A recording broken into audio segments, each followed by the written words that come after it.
Over 75 billion pesos of coco levy funds are still out of our farmers' reach, according to a group of coconut farmers.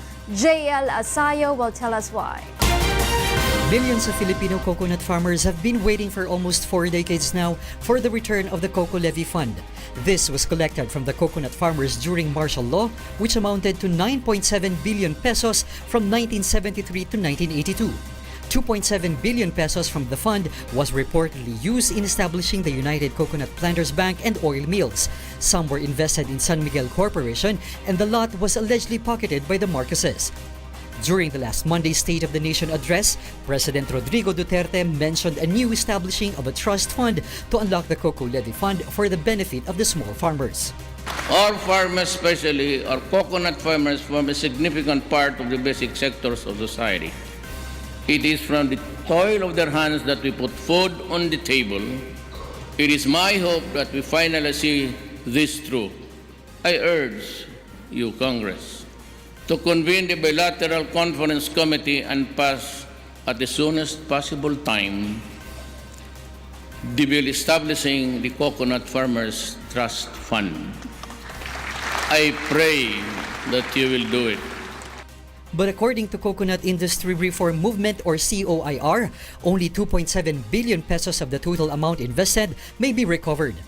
This invested amount of 2.7 billion had grown to around 200 billion pesos already.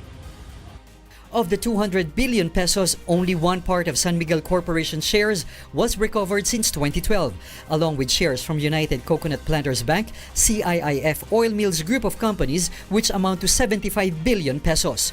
The group previously filed a bill in the 16th Congress seeking the establishment of a trust fund which will be directly released to small coconut farmers. The cash is now worth 75 billion pesos, plus yung shares ng mga kumpanya na na-recover ay gawin ng isang trust fund.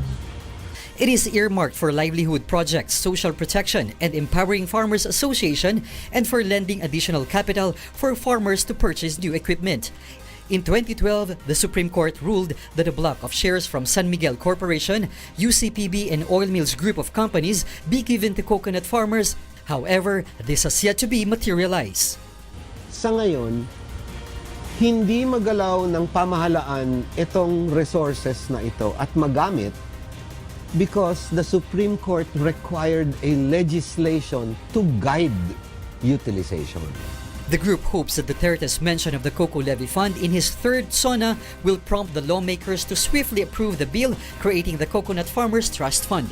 The bicameral panel on Coco Levy Fund meanwhile plans to meet next week to tackle the said bill.